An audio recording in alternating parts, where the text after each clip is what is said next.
kemajuan kami semua. Baik, sebelum kita mulai, mari kita doa dulu. Yakin karena di sini ada Bapak Gembala, alangkah baiknya Bapak Gembala yang membuka kita semua supaya Roh Kudus menjamah kita semua, Roh Kudus memberkati yang ikut live di YouTube ataupun di Facebook. Silakan.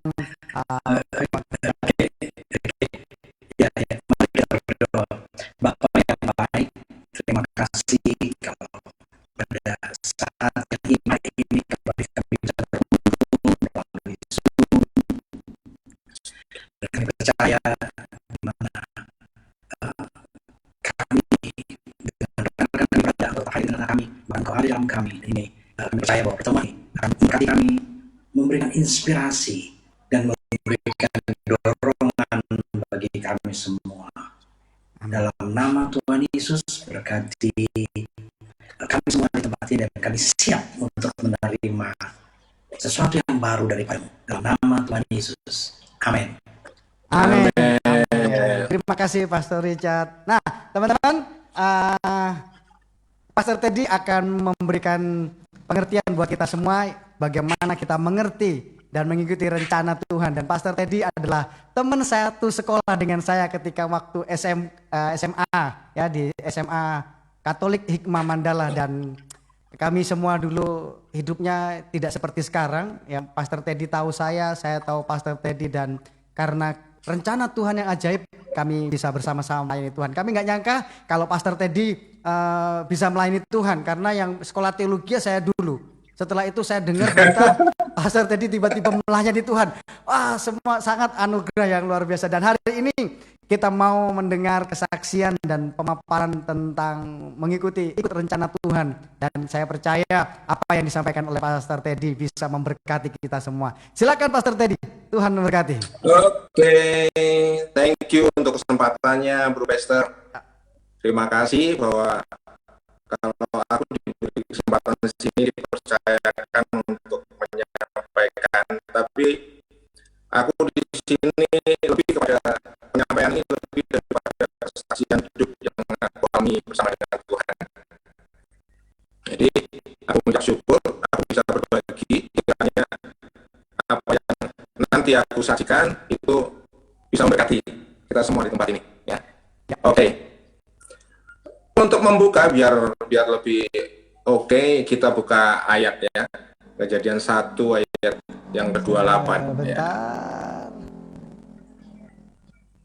Oke. Bentar Pastor, saya siapkan dulu.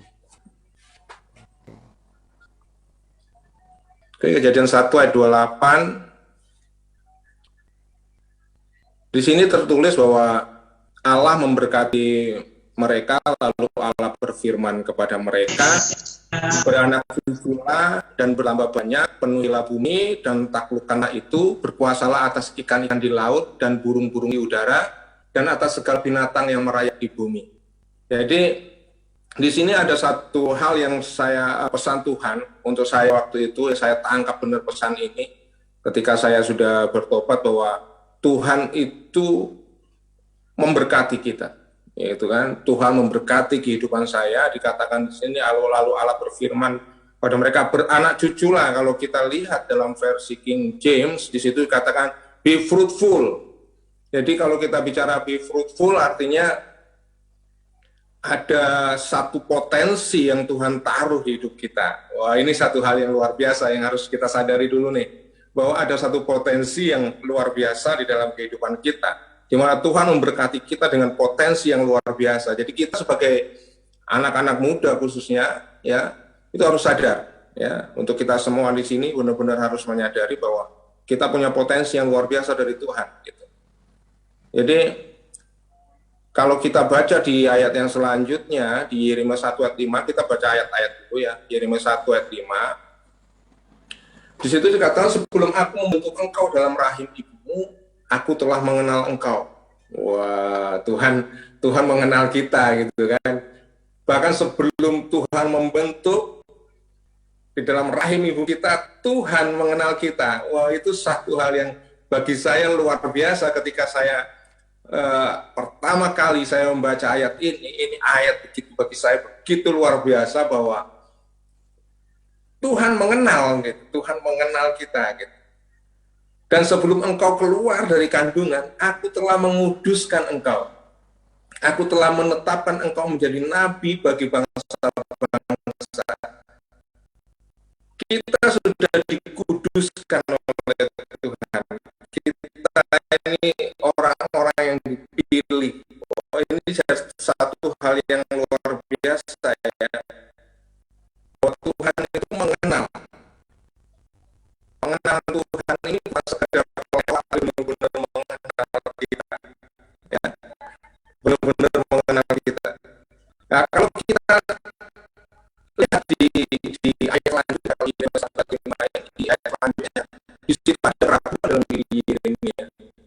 Ya, di ayat yang atas apa yang Tuhan rencanakan atas hidupnya. Nah, ini seringkali yang memang mengganggu kita ya, mengganggu kita untuk kita benar-benar bisa masuk dalam rencana Tuhan. Tetapi kita baca dulu dari Mazmur 139 ayat 13 sampai 16 ya.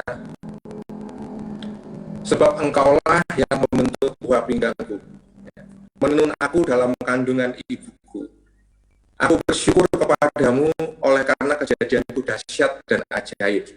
Ajaib apa yang kau buat, dan jiwaku benar-benar menyadarinya. Nah, ini yang saya katakan, kita harus sadar nih, gitu. Jiwaku benar-benar menyadarinya. Seberapa banyak dari kita sadar bahwa hidup kita ini adalah kehidupan yang dahsyat, kehidupan yang ajaib, ya. Kehidupan di mana tangan Tuhan sendiri itu yang membentuk dan menenun kita. Ayat 15 dikatakan, tulang-tulangku tidak terlindung bagimu. Ketika aku dijadikan di tempat yang tersembunyi, dan aku direkam di bagian-bagian bumi yang paling bawah. Wow, gitu. Matamu melihat selagi aku bakal anak. Dan dalam kitabmu semuanya tertulis hari-hari yang akan dibentuk sebelum ada satu pun daripadanya. Jadi di sini kita harus sadar, ya, diawali kita harus sadar dulu bahwa Tuhan itu memberkati kita, Tuhan itu memberikan potensi di dalam kehidupan kita, ya. Jangan sampai kita ragu atas apa yang Tuhan kerjakan di dalam kehidupan kita. Kita harus menyadari benar, jiwa kita harus benar-benar menyadari. Kalau dikatakan ayat 16-nya, matamu melihat selagi aku bakal anak. Tuhan lihat. Dan dalam kitab semuanya tertulis. Semuanya tertulis dalam kitab Tuhan. Ya, garis bawahi, dan semuanya tertulis. Hari-hari yang akan dibentuk sebelum ada satu pun daripadanya. Ada rencana Allah yang luar biasa bagi kita, orang-orang yang di dalam Tuhan. Ada satu rencana yang luar biasa di dalam kehidupan kita, ya. Ada rancangan yang luar biasa.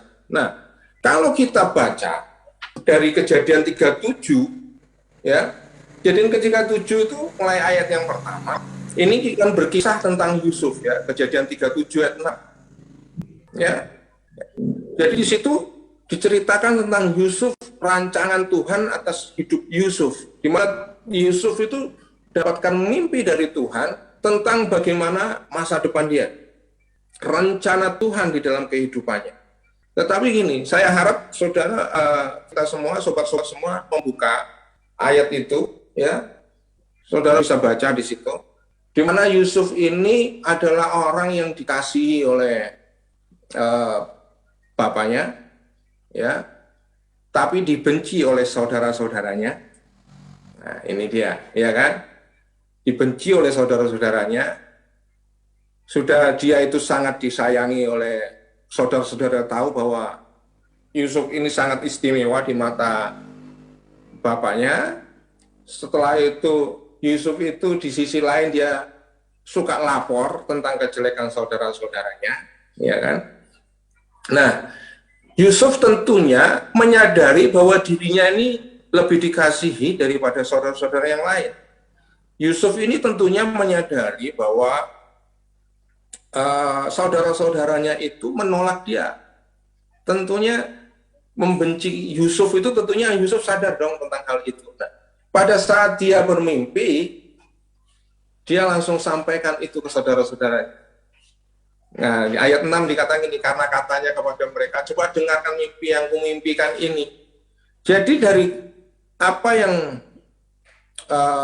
saya melihat ini dari satu sisi yang berbeda. Yusuf memang hebat, tapi saya akan sisi yang berbeda tentang kelemahannya dia. Jadi Yusuf pasti merasa tertolak dong di dalam kehidupannya, gitu. Merasa tertolak di dalam kehidupannya, sehingga dia butuh pengakuan. Nah, ketika saudara yang membenci dia butuh pengakuan dari saudaranya tentang keberadaannya. Nah, karena dia butuh pengakuan, dia ngomong, ya kan? Cari gara-gara ini, karena dia ngomong cari gara-gara. Ya. Kerinduannya Yusuf, saudara-saudaranya mengakui keberadaan dia, menghormati keberadaan dia, ya kan? Mengasihi seperti mungkin bapaknya mengasihi dengan mimpinya itu, tapi justru yang terjadi adalah saudara-saudaranya makin benci. Ya, saudara-saudaranya makin benci. Tetapi apakah rencana Tuhan gagal atas kehidupan Yusuf? Karena ketika dia sudah dimasukkan dalam sumur, setelah itu dijual, dia jadi budak di rumah Potifar. Setelah sampai di rumah Potifar, apa yang terjadi selanjutnya? Dia masuk penjara. Ya, saya percaya bahwa kalian sudah mendengar kisah ini dan sudah membaca kisah ini. Gitu. Dia masuk penjara. Tapi apakah rancangan Tuhan gagal? Tidak. Saya mau sampaikan begini, bahwa Tuhan punya rencana atas hidup kita masing-masing. Tidak peduli kita lahir dari orang tua yang model seperti apa, enggak peduli kondisi kita seperti apa, apakah kita lahir dari orang tua yang kaya raya atau tidak, enggak peduli kita punya pada saat kita bertumbuh di masa kecil kita punya fasilitas yang luar biasa atau tidak, itu enggak ada hubungannya sama sekali dengan bahwa semua itu enggak ada hubungannya dengan rancangan Tuhan. Ya, itu mungkin akan membuat kita terganggu. Tapi kalau kita menyadari tentang rancangan Tuhan atas hidup kita percaya bahwa hidup kita ini, kelahiran kita itu bukan kecelakaan. Kondisi yang kita alami di hari-hari kita itu bukan kecelakaan. Ya, ini mungkin kita mengalami masa-masa yang sulit di dalam kehidupan kita. Itu sebenarnya tidak akan pernah menggagalkan rancangan Tuhan. Jadi saya akan sedikit bercerita tentang masa kecil saya. Kakak saya yang pertama itu luar biasa hebat, pinter. Dia jauh lebih disayangi sama orang tua saya karena nilainya nggak pernah jelek, gitu ya. Nilainya nggak pernah jelek, selalu bagus, semua mata pelajaran tuh nggak ada yang jelek sama sekali. Termasuk matematika, apapun itu namanya, fisika, kimia, dia selalu bagus semua. Jadi saya merasa bahwa kakak saya itu lebih dikasihi tentunya. Itu yang membuat saya mungkin ada rasa iri hati gitu.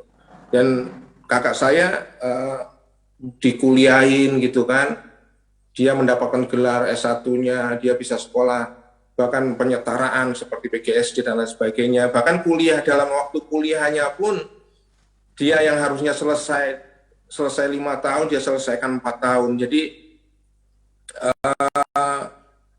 memang hebat gitu. Memang hebat dan jadi fokus dari orang tua saya gitu. Nah, adik saya punya adik, saya jadi nomor 2, anak tengah, anak bingung gitu kata orang gitu ya. Anak nomor 3, adik saya yang nomor 3, dia juga karena yang paling kecil, kayaknya saya merasa dia dapat lebih perhatian gitu. Dia dapat lebih perhatian dari orang saya, sehingga dia pun disekolahkan sampai punya gelar S1 sarjana, ya kan.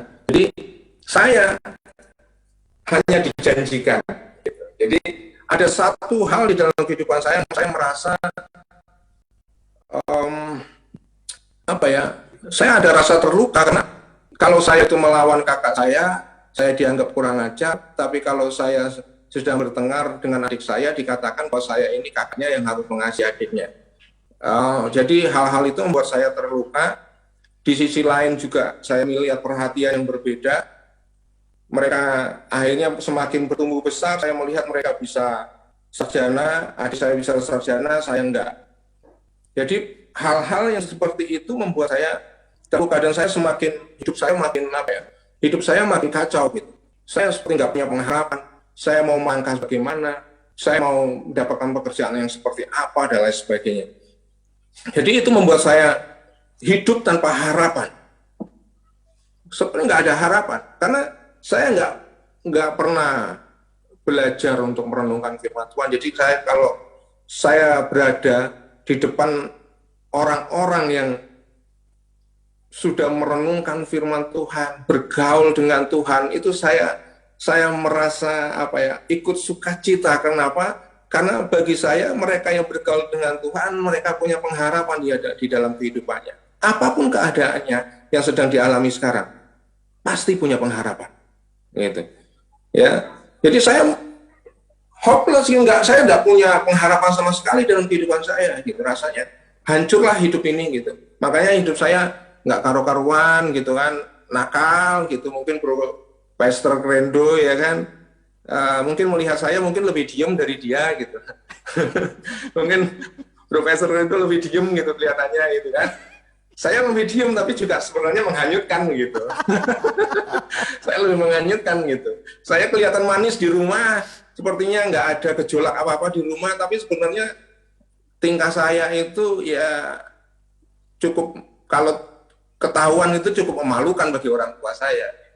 Jadi ada sisi-sisi di mana saya, ya sudahlah hidup saya seperti ini, saya jalani saya seperti ini gitu. Saya mau nakal, ya nakal aja gitu kan. Jadi ya itu yang terjadi dalam kehidupan saya. Tapi ketika mulai beranjak, semakin hari saya terus ya kan, semakin hancur hidup saya rasanya gitu kan. Nah, ada satu titik di mana saya tiba-tiba ketemu Tuhan. Nah, di sisi ini saya mulai belajar, saya mulai merenungkan firman Tuhan. Saya mulai belajar. Nah, ayat-ayat yang saya sampaikan saat ini adalah ayat-ayat yang di awal-awal kehidupan saya itu menyentuh hati saya gitu. Benar-benar menjamah diri saya, sehingga saya benar-benar menyadari bahwa wow, aku ini istimewa ya. Saya jadi lebih mudah bersyukur bahwa saya lahir dari orang tua saya gitu. Saya lahir dari mereka gitu. Saya ada karena mereka, jadi saya bisa bersyukur nih. Bukan nggak masalah model papa saya kayak apa, nggak jadi masalah model mama saya seperti apa. Saya jadi melihat nggak masalah, mungkin kakak saya sama adik saya mungkin saya lebih disayangi, jadi saya merasa lebih saya tahu diri saya di hadapan Tuhan, bahwa saya adalah manusia yang diberkati oleh Tuhan. Wah, itu hal yang luar biasa. Dikatakan saya diberkati, beranak cuculah, be fruitful. Saya punya potensi di situ, ada satu kandungan potensi yang luar biasa. Walaupun saya waktu itu belum ketemu, tapi saya mulai ada setitik terang, pengharapan di dalam Tuhan. Gitu. Ketika saya baca Yeremia, wow, makin saya itu makin gimana, hati saya itu rasanya makin sukacita. Kenapa? Tuhan mengenal saya sebelum saya ini dibentuk gitu di dalam kandungan. Wow, gitu kan. Berarti saya sudah ada di pikiran Tuhan. Gitu. Saya sudah dipikir, saya adalah orang yang dipilih dari semula. Saya percaya itu Tuhan dipilih dari semula. Mungkin kehidupan saya bukan menjadi orang yang sangat terkenal, tapi saya saya tetap bersuka cita karena sampai saat ini saya merasakan benar penyertaan Tuhan yang sempurna itu. Ya, di mana Tuhan membentuk. Wah, itu ketika saya membaca ayat-ayat ini luar biasa. Ketika saya masuk saya membaca Mazmur ini, saya dapatkan ayat ini. Bagi saya ini luar biasa banget, ayat-ayat yang bagi saya itu mengena banget gitu. Di mana Tuhan yang bentuk babi pernah aku dalam kandungan ibuku. Ya saya dulu ngomong gini, ngapain sih aku lahir? Gitu. Aku juga nggak minta juga untuk lahir, gitu kan? Ngapain aku dilahirkan? Sudah dilahirkan, aku lahirnya di desa, model orang tua aku kayak begini, kehidupan yang seperti itu, gitu kan? Jadi saya merasa menyesal sekali waktu itu bahwa saya dilahirkan, menyesal sekali. Kok bisa ya gitu?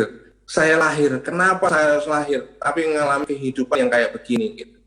Jadi, tapi setelah pengenalan saya dengan Tuhan, saya baca ayat ini, saya bersyukur. Seperti ayat 14 di Mazmur 139, aku bersyukur kepadamu oleh karena kejadianku dahsyat dan ajaib. Ajaib yang kau buat, jiwaku benar-benar menyadari. Jadi pastikan bahwa kita menyadari. Tidak ada yang tersembunyi kehidupan kita itu. Kita mungkin nggak pernah lihat tulang kita modelnya kayak apa. Ya, tapi Tuhan melihat tulang-tulang kita. Nggak ada yang terlindung bagi Dia. Gitu kan? Kita nggak pernah tahu model kita ini, jantung kita itu kayak apa, kita nggak tahu, tapi Tuhan tahu karena Tuhan yang membentuknya. Jadi kejadian kita bukan karena kecelakaan. Kejadian kita ini memang karena rancangan Tuhan. Ya kan? Jadi mari jiwa kita benar-benar menyadari. Tulang-tulangku tidak terlindung bagimu. Ketika aku dijadikan di tempat yang tersembunyi dan aku direkam di bagian-bagian bumi yang paling bawah. Mata Tuhan itu melihat selagi aku bakal anak. Wow, dalam kitabnya. Wah, ini dalam kitab Tuhan ini. Saya kembali tegaskan ayat ini. Dalam kitab Tuhan, semuanya tertulis hari-hari yang akan dibentuk. Sebelum ada satu pun daripadanya. Ya. Jadi gini, situasi yang kita alami di masa kita kecil, dalam pertumbuhan kita, situasi yang kita alami, kita ada di keluarga seperti apa, ya kan? Kita pertumbuhannya gimana, kita sekolahnya kayak apa gitu. Zaman dulu ada di desa itu SD Impres, kayaknya nggak bonafit gitu SD Impres, di pelosok begitu. Jadi seperti sekolah nggak bonafit, tapi itu tidak mempengaruhi semuanya. Karena yang mempengaruhi hidup kita itu apa yang tertulis di kitab Tuhan. Amin. Jadi yang mempengaruhi semuanya adalah apa yang tertulis di kitab Tuhan. Bukan situasi kondisi yang mungkin membuat kita terluka, membuat kita sakit hati, membuat kita hancur rasanya. Bukan itu. Ya, bukan itu. Yang mempengaruhi kehidupan kita adalah rancangan Tuhan dalam hidup kita. Amin. Ya. Jadi dalam kitab Tuhan semua sudah tertulis. Jadi masing-masing coba direnungkan, sebentar direnungkan bahwa hidup kita ini sudah tertulis hari-hari yang akan dibentuk.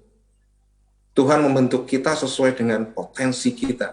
Tuhan akan memuliakan kehidupan kita, akan menyatakan kemuliaan, maksud saya akan menyatakan kemuliaannya melalui hidup kita dengan potensi kita.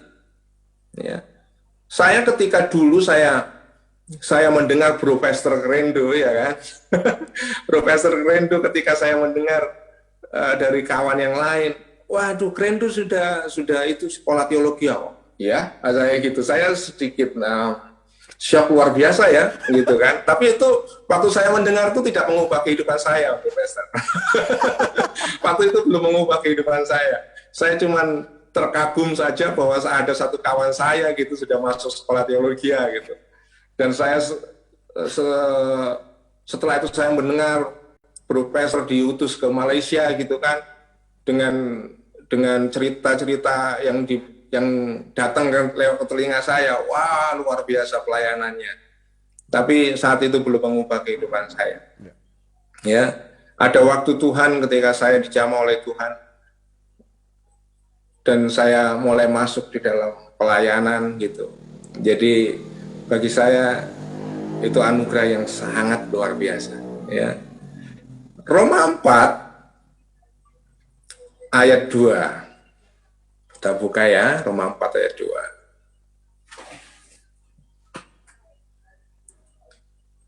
Sebab jikalau Abraham dibenarkan oleh karena perbuatannya, maka ia beroleh dasar untuk bermegah, tetapi tidak di hadapan Allah. Ya, tapi kalau kita baca di versi The Message Bible, Dikatakan di sekitar sana bahwa di bagian yang terakhir, but the story we are given is God story, not an Abraham story. Wow, gitu. Jadi hidup kita ini bukan lagi cerita kita, tapi ceritanya Tuhan. Yes. Ya, ceritanya Tuhan dari perjalanan Profesor Brendo dari masa kecil gitu kan. Ya, dengan segala kebaikannya ya Profesor. Dengan segala kebaikannya. Profesor adalah kawan yang baik, yang luar biasa gitu. Ya, di tengah-tengah kenakalan kita, tapi dia kawan yang luar biasa. Dia kawan yang setia gitu. Jadi cerita hidup kita bukan cerita kita lagi, tapi ceritanya Tuhan. Ya. Jadi sadari bahwa kehidupan kita masing-masing itu bukan ceritanya kita, tapi ceritanya Tuhan. Kenapa? Karena Tuhan itu yang sudah merancangkan seluruh kehidupan kita. Sebelum kita dibentuk itu kita ini sudah ada di pikiran Tuhan, hingga Tuhan sudah mengenal kita. Jadi benar-benar hidup kita itu adalah hidup yang membawa ceritanya Tuhan, gitu. Bukan ceritanya kita. Amin. Jadi apa yang sudah kita capai sampai saat ini bukan menjadi satu ini loh aku. Wah, bukan. Ini loh Tuhan kita Yesus gitu yang luar biasa yang Amin. yang mengubahkan. Wow, gitu kan. Amin. Ceritanya Tuhan. God story. Hidup kita itu God story. Tuhan yang menetapkan semuanya, langkah-langkah hidup kita. Gitu. Tidak ada yang bisa menghalangi apa yang sudah Tuhan tetapkan di dalam kehidupan kita. Ya, nggak ada yang bisa menghalangi, kecuali kita sendiri yang meninggalkan Tuhan. Ya. Kita buka Roma 8 ayat 28 ya. Ini kita sudah di ayat-ayat terakhir ya. Roma 8 ayat 28.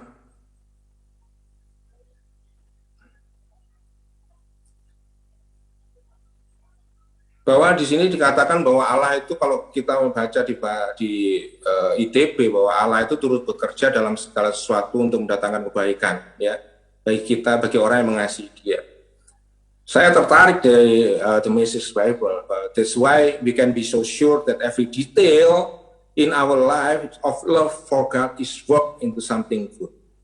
Jadi, itu sebabnya kita bisa begitu yakin bahwa setiap detail di dalam hidup kita yang penuh kasih kepada Tuhan bekerja menjadi sesuatu yang baik. Gitu. Mau lingkungan itu menghancurkan, lingkungan kita itu menghancurkan kita rasanya, orang tua kita nggak mendukung kita rasanya, semua hal seperti yang menghancurkan kita, seperti cerita Yusuf, dia dimasukkan sumur, dijual jadi budak, bahkan habis itu dipenjara. Tetapi bagi kita yang penuh kasih kepada Tuhan, wah, itu bekerja menjadi sesuatu yang baik dalam hidup kita. Amin. Yes. Supaya kita begitu yakin bahwa setiap detail seperti Tuhan sedang menenun kita di kandungan dengan detail, begitu juga perjalanan kehidupan kita. Setiap detailnya itu bekerja menjadi sesuatu yang baik di dalam kehidupan kita. Ini adalah hal yang luar biasa gitu kan. Wow gitu rasanya, gitu kan. Kalau King James Version dikatakan, and we know that all things work together for good to them that love God, to them who are the called according to His purpose. Jadi semua itu akan Tuhan pakai juga untuk apa? Untuk kita bisa memenuhi rancangan Tuhan. Ya, memenuhi rancangan Tuhan. Jadi kita adalah orang-orang yang mengasihi Tuhan. Kalau kita adalah orang-orang yang mengasihi Tuhan, orang yang sudah ditebus oleh Tuhan, dan kita adalah orang-orang yang mengasihi Tuhan, artinya gini, hidup kita itu pasti punya masa depan. Amin. Ya kan? Masa depan kita itu terang, bukan suram. Gitu. Masa depan kita ini masa depan yang penuh pengharapan. Saya nggak tahu sekarang ini lagi potensinya seperti apa. Bergaul sama Tuhan, pasti kita akan ketemu potensi kita. Duduk dengan orang-orang yang takut akan Tuhan, kita pasti ketemu potensi kita. Jadi perhatikan komunitas kita, perhatikan support system kita. Jangan kita duduk-duduk di kumpulan pencemooh, tapi kita duduk di kumpulan orang benar, gitu kan? Karena hal-hal yang perkumpulan yang nggak benar itu pasti akan merusakkan kebiasaan-kebiasaan baik kita. Ya, jadi perhatikan lingkungan kita, support system kita, karena 10 orang yang dekat di sekeliling kita itu akan mempengaruhi kehidupan kita. Tapi kalau ke-10-nya itu adalah orang-orang yang takut akan Tuhan, sama-sama bertumbuh di dalam Tuhan, percaya banget bahwa kita pasti akan menemukan potensi kita. Karena di dalam potensi itulah rencana Tuhan, di mana Tuhan akan membentuk kita, Tuhan akan mendewasakan kita di situ, Tuhan terus melatih kita di situ, sehingga potensi kita itu makin terasah, dan kita bisa menggenapi rancangan Tuhan itu dalam kehidupan kita. Jadi kita harus mengasihi Tuhan, ya, karena Tuhan sudah lebih dulu mengasihi kita. Tuhan sudah berikan benih kasih-Nya ke kita untuk kita bisa sanggup mengasihi Tuhan. Jadi kalau kita mengasihi itu artinya kasih kita kepada Tuhan itu harus berkesinambungan. Kasih kita itu adalah kasih yang teruji. Mungkin kita akan menghadapi banyak hal yang akan menguji kasih kita, tapi kasih kita adalah kasih yang teruji. Kasihnya kita itu adalah kasih yang nyata di dalam perkataan dan tindakan kita. Gitu. Kasih kita nggak cuma lip service, gitu kan, nggak cuma diomong doang, tapi kasih kita nyata, bukan hanya di perkataan kita, tapi di tindakan kita. Ya. Yang terakhir, Yakobus 1 ayat 17, ya kan? Sorry Pastor, Yakobus nggak ada ditulis tadi Pastor. Ya, sorry. Ini saya tambahkan ini, mendadak saya tambahkan. Okay. Ya kan? Yakobus 1 ayat 17, nah semua bisa buka di Alkitab di gadgetnya masing-masing, baik manual book juga. Yakobus 1 ayat 17 dikatakan, setiap pemberian yang baik dan setiap anugerah yang sempurna datangnya dari atas. Ya, bisa dicatat ya, Yakobus 1 ayat 17. Diturunkan dari Bapa segala terang, padanya tidak ada perubahan atau bayangan karena pertukaran.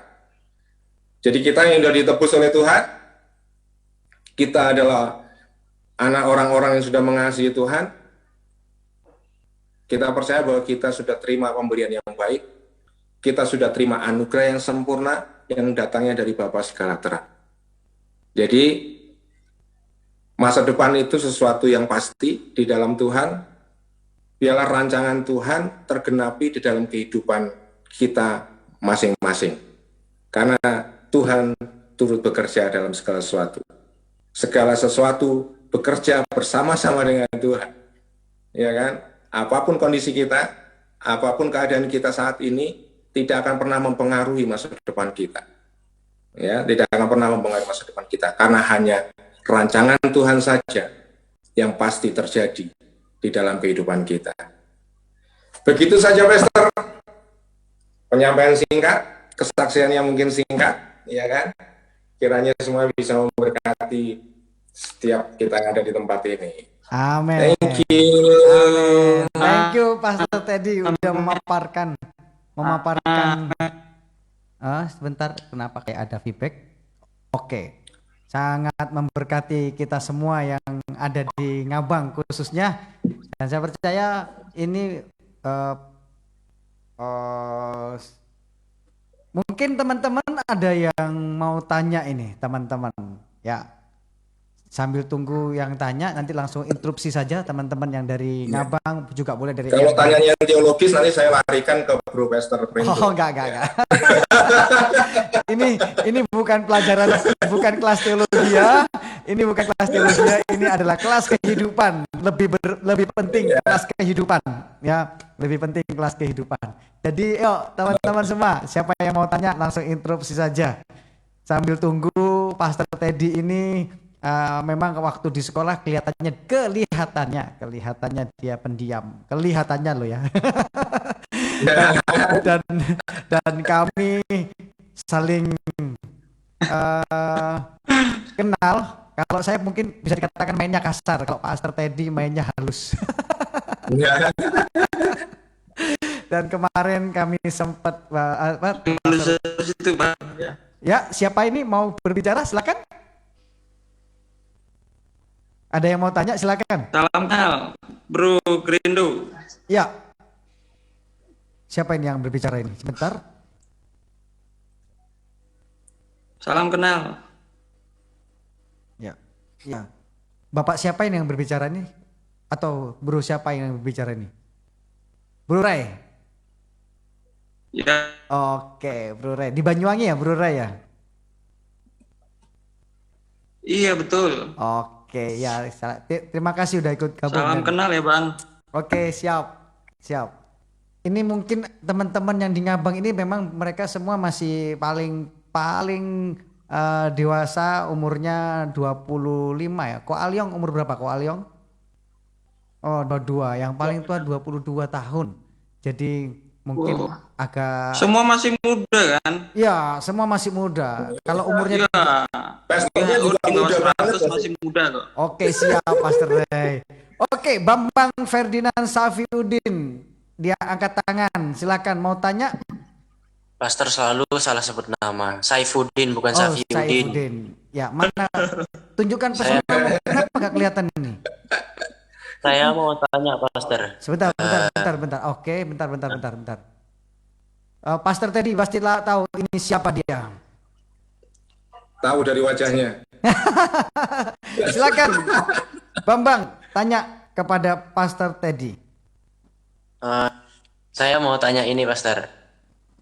Kan support system, Pastor tadi bahas support system ya. Ya. Kalau dalam kerohanian support system itu adalah support sistemnya kita adalah Tuhan Yesus. Ya. Nah, tapi tidak mungkin kita selamanya support system kita itu Tuhan Yesus. Nanti orang-orang di sekitar kita pasti lihat, wah ini kayaknya agak jelas anak ini kayak menutup diri. Nah kalau misalnya kita punya support system itu teman kan, kita percaya satu orang ini, misalnya saya percaya sama Arif misalnya, namanya Arif. Ya.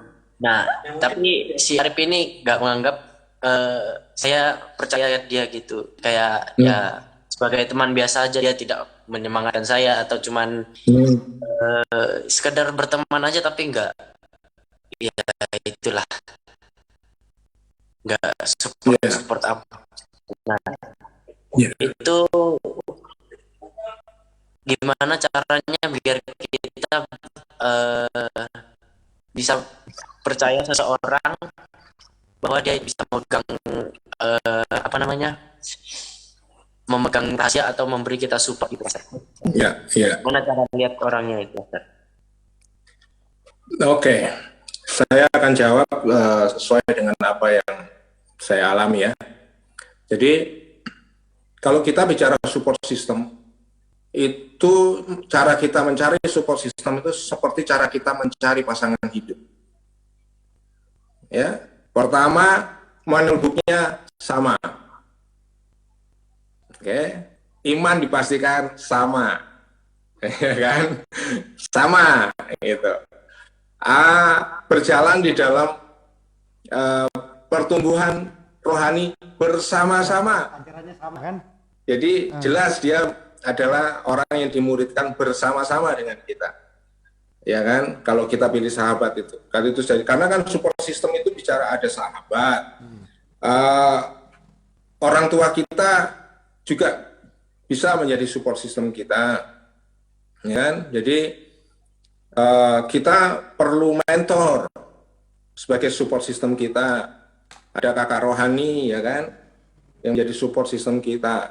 Jadi itu adalah orang-orang yang akan membentuk kita gitu, ya. Karena saya singgung tadi bahwa 10 orang yang di sekeliling kita itu pasti akan mempengaruhi kehidupan kita, mempengaruhi cara berpikir kita, gitu. Mau nggak mau kita itu sadar atau tidak, pasti itu akan mempengaruhi kehidupan kita, cara pandang kita itu akan mempengaruhi.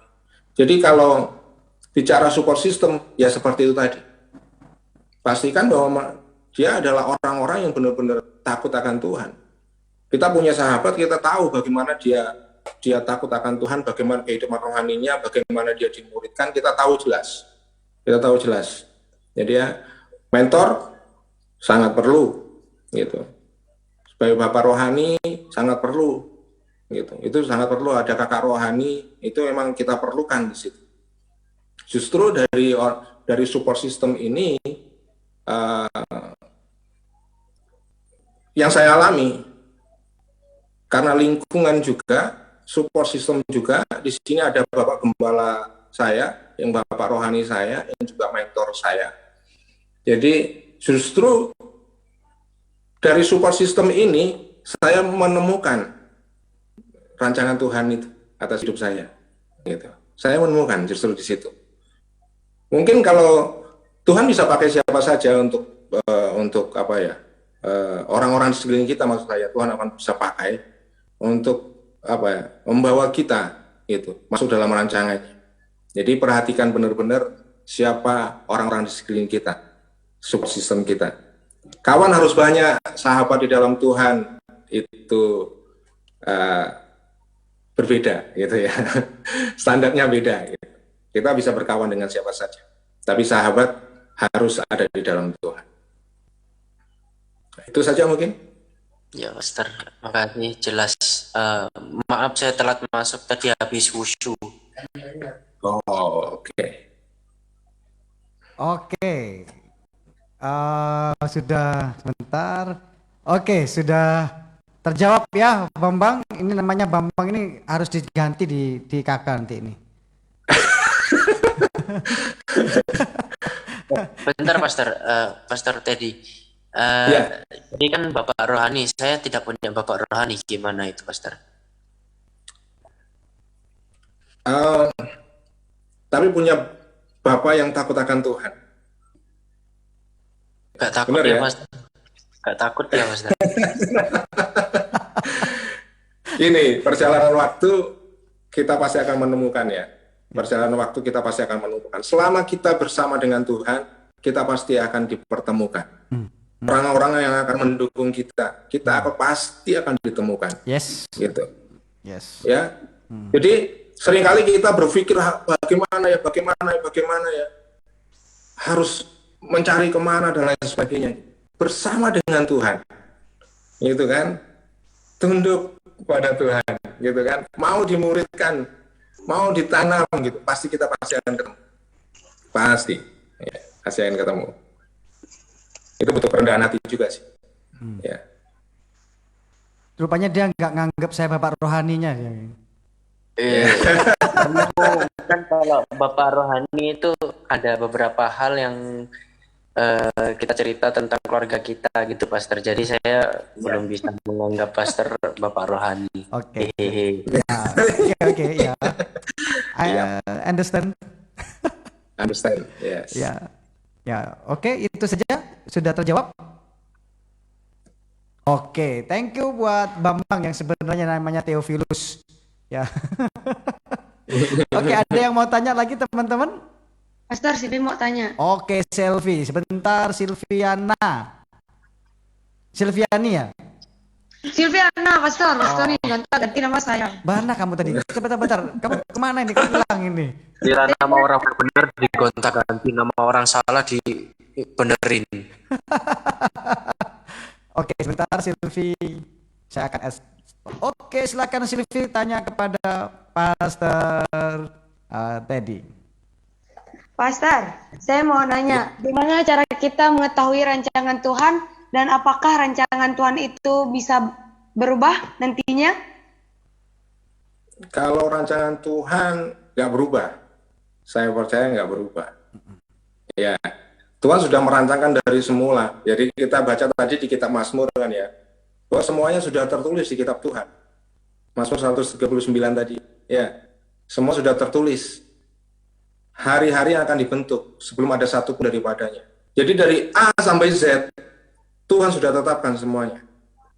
Memang di tengah-tengah perjalanan hidup kita mungkin banyak yang akan mengganggu ya. Mungkin di tengah-tengah kehidupanmu banyak yang mengganggu. Artinya mungkin kita ketemu teman yang gak baik, mungkin ya orang tua saya minta maaf, saya nggak tahu kondisi orang tua, tapi banyak orang yang anak-anak muda yang terluka dengan orang tuanya, termasuk saya adalah bagian dari orang yang pernah terluka dengan orang tua. Ya, itu bagian yang nggak baik, sehingga saya nggak punya harapan. Saya merasa sekolah aja sudah menjadi satu hal yang menyakitkan untuk saya, karena kakak saya bisa sarjana, adik saya juga sarjana, saya enggak. Jadi sekolah saya cuma dijanjiin doang. Nanti pasti disekolahin, tapi cuma janji sampai sekarang janji. Gitu. nggak terwujud begitu. Tapi rancangan Tuhan atas saya itu nggak dipengaruhi semua itu. Apapun kondisinya, mau kelihatan baik, mau kelihatan buruk, rancangan Tuhan pasti tetap akan terjadi dalam kehidupan. Itu pasti. Syaratnya tetap ada di dalam Tuhan. Yes. Tetap ada di dalam Tuhan. Jangan meninggalkan Tuhan. Karena Tuhan yang merancangkan, Tuhan yang akan membawa kita. Makanya Tuhan kirimkan Roh Kudus kepada kita untuk menolong kita. Ya kan? Untuk menolong kita. Jadi itu gunanya kita punya Tuhan. Tuhan kita ini orang yang luar biasa loh. Nggak luar biasa gimana? Siapa saya? Tuhan yang besar itu, yang ajaib itu, yang menciptakan saya, ada di dalam saya, bersama saya, di antara saya. Wow, gitu kan? Christ in you, the hope of glory. Jadi kalau ketika Kristus sudah ada di dalam diri kita, pengharapan itu tidak akan pernah mengecewakan. Itu dari saya. Tapi Pastor, misalnya harapan kita itu berbeda dengan rancangan Tuhan. Gimana Pastor? Saya punya harapan yang beda. Saya punya cita-cita yang beda. Saya ingin begini, ingin begitu, gitu kan dulu. Tapi tetap rancangan Tuhan yang terjadi dalam hidup saya. Saya cuman ketika saya sudah mengenal Tuhan, cuma saya gini, Tuhan, kehendak-Mu saja yang terjadi. Saya cuma berdoa, Tuhan, kehendak-Mu saja yang terjadi atas hidup. Gitu. Karena semua cita-citaku, semua pengharapanku yang dulu, rasanya hancur, gitu. Dan saya sekarang melalui satu fase kehidupan yang baru bersama Tuhan. Jadi saya serahkan seluruhnya. Tinggal kita bilang, Tuhan, ini aku punya cita-cita Tuhan. Aku punya harapan itu kayak begini Tuhan, gitu. Tapi dikembalikan lagi ke Tuhan yang jadi. Rancangan Tuhan yang jadi. Jadi kita bisa ikut rancangannya. Gitu. Oke Pastor, makasih. Oke. Sylvie, udah paham ya? Paham Pastor? Oke, good. Ini ada lagi yang mau tanya? Ini karena anak-anak pemuda, jadi betul pertanyaannya masih seperti ini. Jadi saya baru kali ini saya dengar Pastor Teddy menjelaskan. Oh, karena baru kali ini kita pelayanan sama-sama ya, Pastor Teddy ya. Betul. Dulu nggak kayak gini Itu dia ngomong. anugerah dari pandemi ya, Bro Pastor. Iya, ini anugerah dari pandemi ini.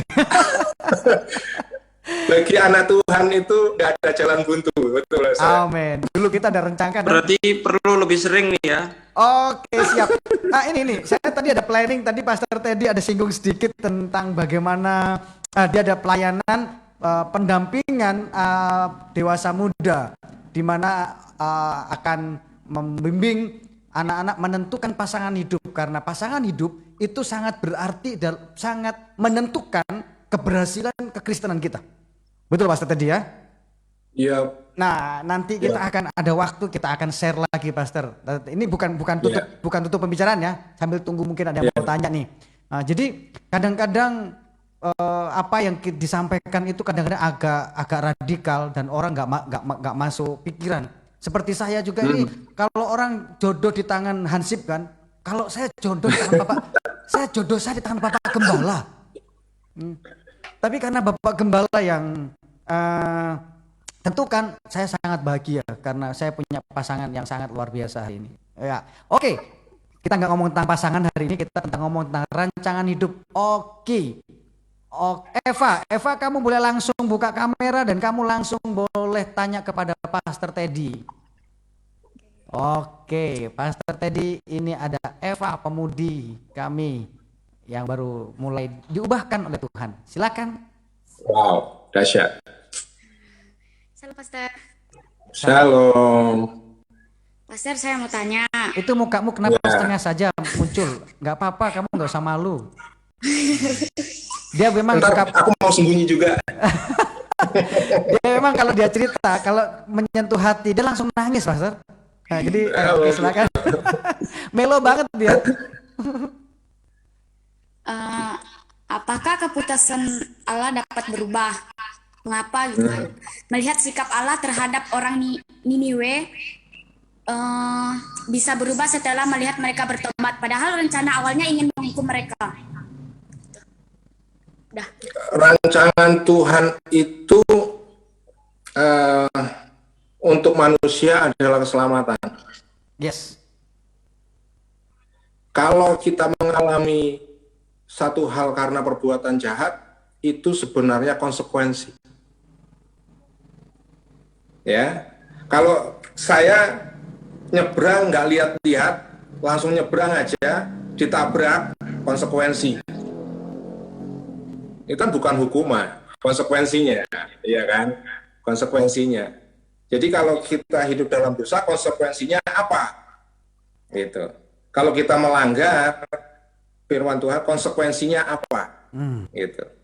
Jadi kalau kita bertobat, konsekuensinya apa? Gitu kan. Jadi waktu Niniwe bertobat, konsekuensinya adalah pengampunan karena Tuhan itu Maha Pengampun. Gitu ya, Tuhan itu Maha Pengampun. Tuhan tidak menginginkan kehancuran kita, nggak menginginkan. Kalau Tuhan menginginkan kehancuran kita, mungkin saya dulu udah dibiarin, udah hancur sekalian, udah mati sekalian gitu. Tapi Tuhan memilih untuk tetap menjamah kehidupan saya, sehingga saya menemukan jalan untuk saya bisa masuk dalam rancangannya. Jadi atas pertobatan saya, konsekuensinya adalah saya diberkati Tuhan. Begitu. Semoga puas. Eva ya, oke. Bagaimana Eva? Bagaimana Eva? Oke, jadi ingat ya, rancangan Tuhan itu bukan untuk membinasakan, tetapi rancangan Tuhan itu memberikan kehidupan. Jadi orang Niniwe itu bukan karena rencana Tuhan mau membunuh mereka, tapi konsekuensi dari dosa. Ketika mereka bertobat, ya rancangan Tuhan kembali, yaitu memberikan keselamatan buat dia. Oke Eva? Oke, harus disederhanakan. Thank you ya pertanyaannya. Luar biasa. Oke, ini ada Iin yang mau tanya. Iin boleh buka kamera dan silakan ajukan pertanyaan kepada Pastor Teddy. Karena Iin angkat tangan. Oke? Salam Pastor. Shalom Iin. Saya kayak gini. Saya mau tanya gini aja Pastor. Ini beda dari yang Pastor sampaikan ya. Agak menyimpang sedikit. Tapi nggak kejauhan kan nyimpang. Ya. Mungkin perempatan pertama, Pastor, dari perempatan kedua gitu. Iin mau tanya tentang nasihat aja sih, Pastor. Iya. Kenapa?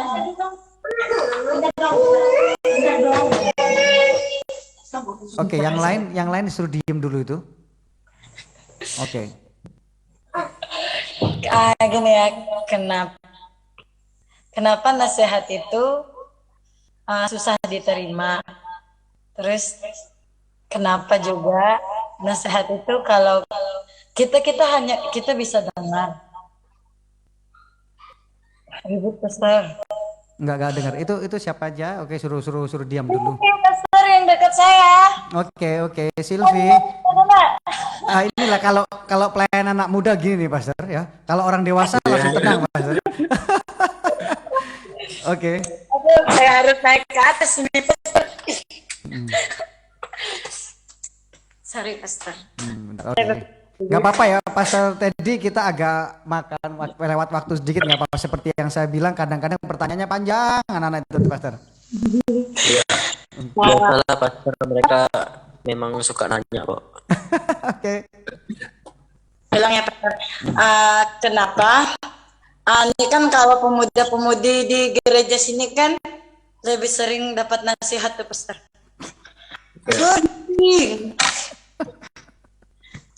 Nah, kadang ada pemuda-pemudi yang mau dengar.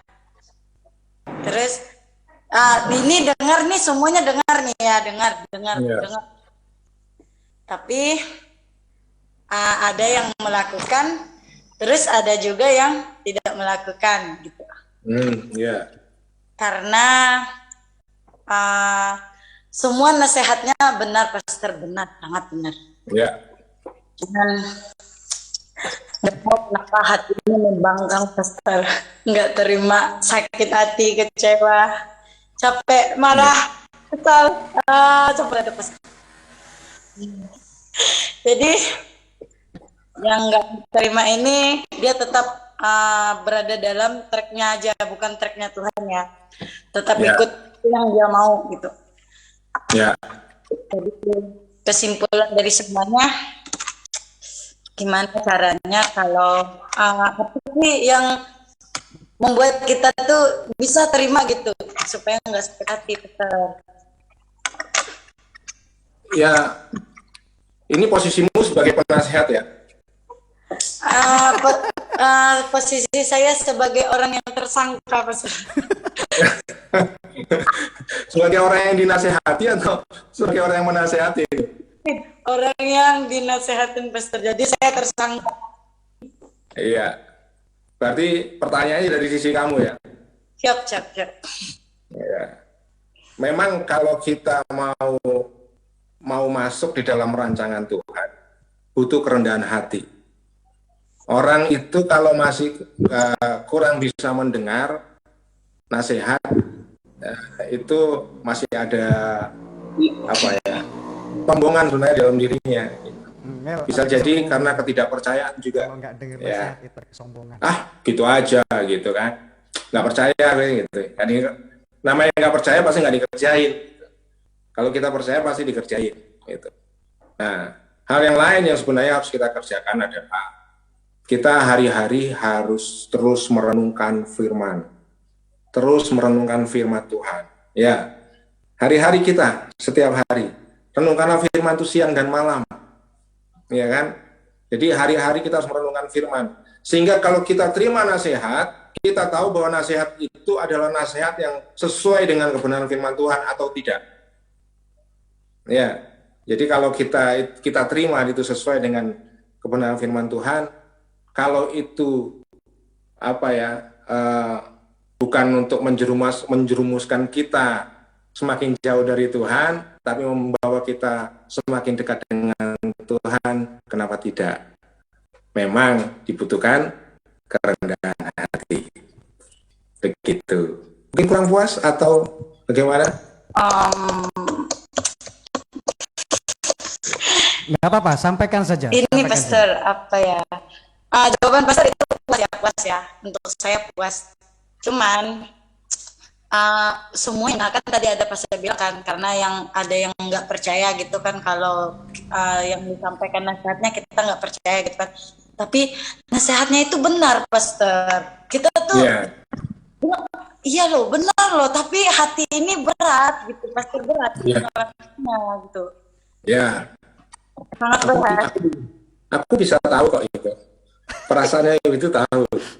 Ayo, hati-hati loh.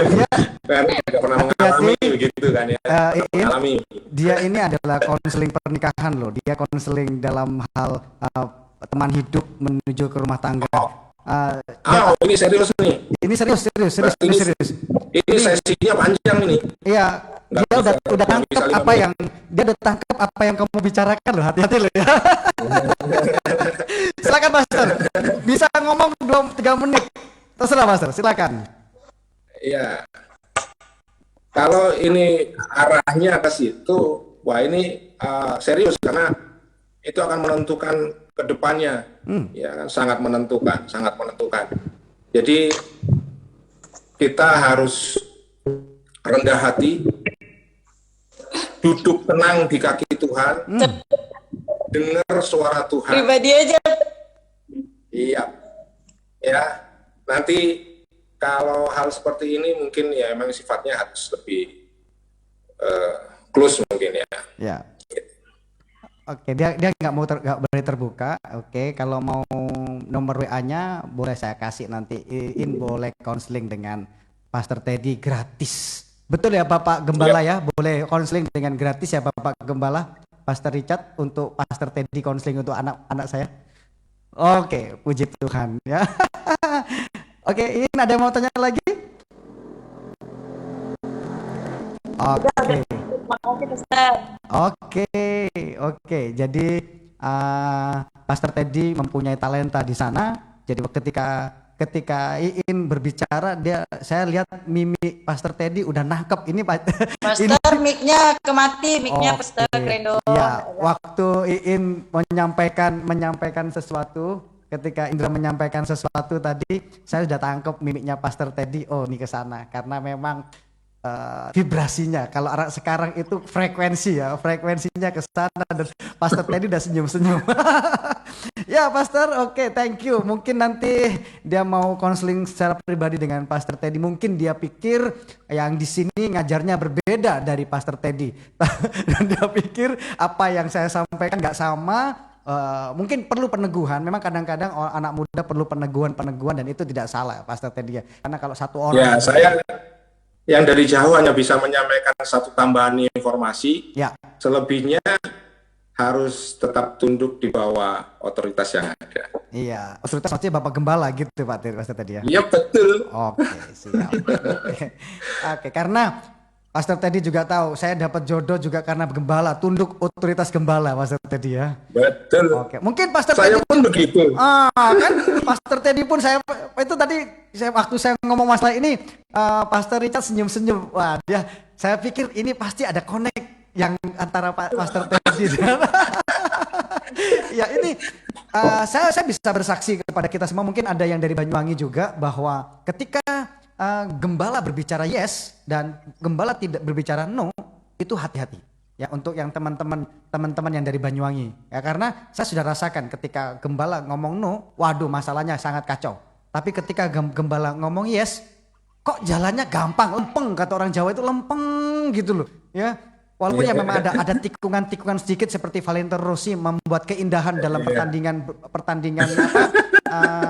kayak GP itu, tapi semuanya indah ya. Ini untuk semua teman-teman yang ada ya. Untuk juga anak saya yang sedang konseling pribadi dengan saya, ya Bambang dengar baik-baik. Oke, Pastor, ada yang tanya lagi yang lain? Kalau nggak ada yang mau tanya nih nggak apa-apa. Ayo, silahkan. Nggak ada. Pastor, kalau nggak ada ini mungkin satu pertanyaan mungkin supaya teman-teman yang di sini bisa lebih ada hal yang didapat itu. Tadi Pastor bilang 10 orang.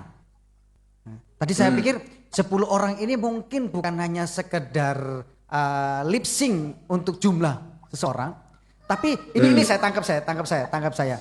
Apakah memang 10 orang ini adalah sesuatu standar yang kita harus miliki supaya di dalam kehidupan kita itu adalah keberhasilan.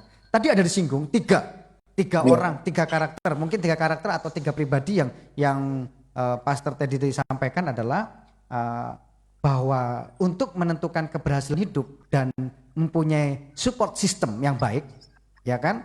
Support system yang baik harus adalah orang yang seiman, orang yang sepemuritan, orang yang sejalan tentunya dengan firman Tuhan. Nah, jadi di situ adalah saya tangkap ada 3 tadi. Masih kurang 7 nih Pastor. Yang pertama adalah orang tua, lalu sahabat, lalu pacar. Ada 4 lagi, adalah bapak rohani. Nah, yang 6 ini apakah yang 10 itu benar-benar ada atau bagaimana Pastor? Silakan Pastor. Iya. Angka 10 itu kan angka jumlah yang orang itu yang akrab gitu kan, yang selalu ada di sekeliling kita itu. Kalau ada 10 orang itu pasti akan mempengaruhi kehidupan kita. Tapi nggak harus ada 10. Kita mungkin punya cuma 2, 3 orang, ya kan, 4 orang itu yang benar-benar duduk bersama kita, ya kan, support system kita itu pasti akan mempengaruhi kita. Di mana lingkungan kita ada. Jadi kalau kita bicara tentang cell group seumpama, cell group yang mungkin jumlahnya ya segitu kan, kurang lebihnya di sekitar itu. Nah, cell group yang benar-benar mereka duduk bersama, ya kan, sharing bersama-sama, dimurutkan bersama-sama gitu. Itu pasti akan mempengaruhi satu dengan yang lain. Ya. Pasti akan mempengaruhi. Jadi itu yang saya maksudkan. Jadi hati-hati, makanya saya bilang hati-hati dengan di mana kita duduk gitu. Jangan kita duduk di kumpulan pencemooh, tapi di kumpulan orang benar. Oke. Karena itu akan mempengaruhi kehidupan kita. Ya. Oke, thank you, Pastor. Jadi, Ya. tapi yang pasti ada yang saya dapat ini empat pribadi ya, orang tua rohani, Ya. teman, tentunya dengan sahabat Ya. juga yang rohani, Ya. lalu pacar, ya, lalu sahabat. Ini support system dan itu semua memang harus seiman, sepemuritan dan sepemahaman dalam iman kita ya, Pastor, begitu ya? Iya.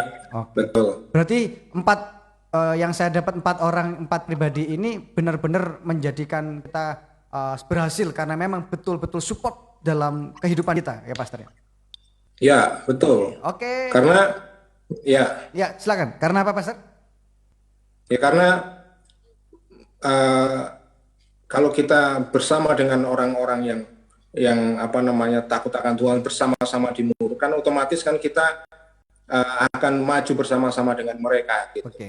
Mereka lah yang menasehati, mereka juga yang meneguhkan, gitu kan.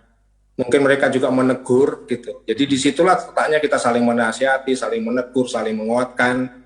Nah, letaknya di situ. Nah, tentunya akan bisa saling mempengaruhi satu dengan yang lain, karena kita pasti akan mengalami satu pengalaman dengan Tuhan yang bisa dibagikan satu dengan yang lain, yang akan memperkaya kehidupan orang lain yang di sekeliling kita. Oke. Baik, thank you Pastor Teddy. Untuk teman-teman, saya kasih satu kesempatan lagi. 1 orang pertanyaan, silakan. Ada yang mau tanya? Kalau nggak ada, oke, saya tunggu masih. Pelajaran hari ini sangat menarik buat kita semua. Bambang mau tanya lagi atau sudah cukup? Namanya bisa berubah jadi Bambang. Ya, mereka punya satu kelompok sendiri, ada nama grup mereka sendiri, makanya mereka ada Bambang, Safiuddin, ada Arif, nah itu maka ada 4 orang yang seperti itu di sini. Biasa mereka buat komunitas sendiri. Oke, Ya. Terima kasih untuk semuanya sudah join hari ini. Saya mau tanya, Pastor, tapi ini bukan tentang kekristenan, Pastor. Oke, apakah Pastor Teddy bisa menjawab 1 pertanyaan lagi nih, Pastor? Boleh. Oke, terakhir ya. Pastor Teddy mengerti game enggak? Game, saya tahu game tapi saya bukan penyuka game. Game di KW kan. Ya. Ya, saya mau tanya, kenapa Free Fire burik, Pastor? Kenapa? Kenapa Free Fire burik? Gimana, Master? Ini Free Fire, kenapa Free Fire sebut game? Itu nggak ada di Alkitab itu, Pastor. Nggak ada Karena di Alkitab, Pastor. ini dalam kelompok ini, dalam pemuda-pemudi ini. Untuk membahas di luar kekristenan. Pastor, ini dalam pemuda kita itu ada beberapa terbagi, ada yang suka main Free Fire, ada yang suka main ML, ada juga yang main PUBG. Jadi mereka kadang-kadang kumpul saling olok. Nah, ini pertanyaan untuk teman-teman yang ikut ini, Pastor. Iya. Mungkin Bambang diskusi di Discord aja ya. Iya. Rupanya ada yang suka game juga ya. Ya, kita diskusi di Discord aja. Oke. Kita skip ini pertanyaan karena ini sangat jauh dari konteks. Wah, jahat. Ini dunia milenial. Ini akibat dari pertanyaan ini, anak saya yang satu menangis karena anak satu sangat suka dengan Free Fire, sedangkan anak saya yang gede suka PUBG. Jadi sekarang dia dengar Free Fire burik, dia langsung nangis ini. Oke, nggak apa-apa. Oke. Ya, itulah Pastor yang dinamakan setelah negara api menyerang. Wes. Apinya gratis. Oke. Terima kasih buat semuanya. Terima kasih buat persekutuan hari ini. Terima kasih buat teman-teman yang hadir, khususnya juga buat Bapak Gembala GBI Rock yang mengizinkan staf penggembalaan menyampaikan dan membagi kesaksian hidup buat kami semua, sehingga pemuda-pemudi di GSIA Ngabang yang tergabung dalam Empower itu terberkati hari ini. Dan buat kalian semua yang terberkati, coba kasih dong emoticon yang tepuk tangan, jempol, silakan, ayo terberkati, kasih semua jempolnya, tepuk tangan. Ada yang oke, ya puji Tuhan, mereka semua terberkati. Oke, ya ada yang kasih hati juga. Oke. Oke, thank you banget buat keberkatannya hari ini. Oke, sebelum kita akhiri, kita semua dan berpisah satu dengan yang lain, nanti minta Pastor Teddy menutup persekutuan kita, memberkati pemuda-pemudi yang ada di Ngabang ini dan memberkati semua yang ikut live streaming hari ini. Dan mungkin nanti akan ditonton kembali dengan beberapa teman-teman yang lain. Silakan Pastor Teddy. Oke, kita berdoa ya. Bapak, kami mengucap syukur Tuhan untuk kehidupan kami di dalam Engkau, di mana kehidupan kami Kau limpahi dengan anugerah-Mu yang sempurna. Terima kasih Tuhan untuk segala sesuatu yang Kau rancangkan di dalam kehidupan kami.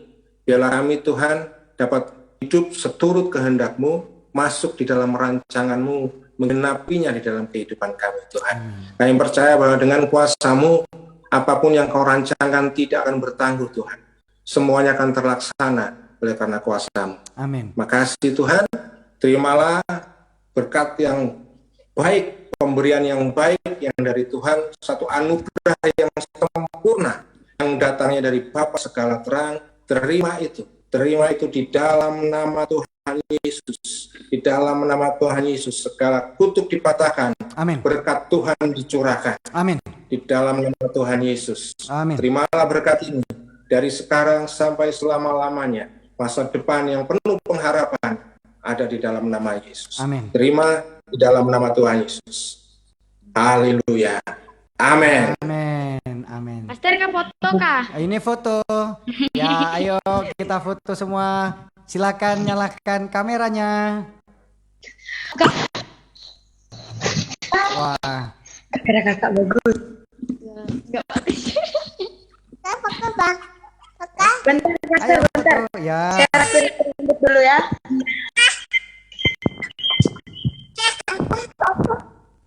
Oke, bentar ya.